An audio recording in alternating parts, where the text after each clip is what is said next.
Hujan dengan intensitas sedang hingga lebat yang terjadi dalam 2 hari terakhir di Kabupaten Aceh Barat mengakibatkan 5 desa di Kecamatan Darul Hikmah Kabupaten Aceh Jaya dilanda banjir. Banjir tersebut membuat aktivitas warga di daerah tersebut terganggu.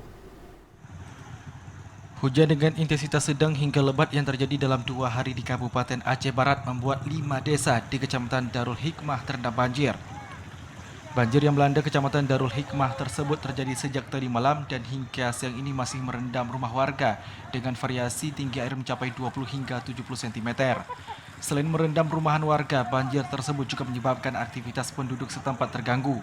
Sejumlah desa di Kecamatan Darul Hikmah yang saat ini masih terendam banjir, yakni Desa Masin Babah II, Gampung Baru Panton Krung, dan Desa Lam Tengah.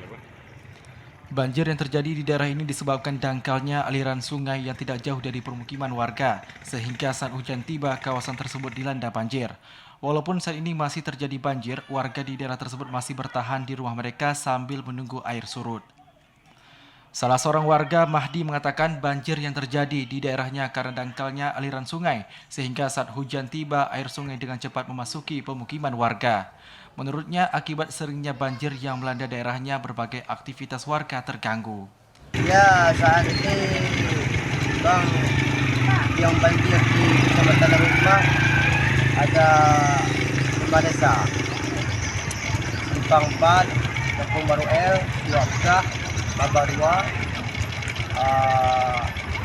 desa apa tu lewat jembatan tu Kungku. Ya, yang terjadi kewalahan dari masyarakat Bancet.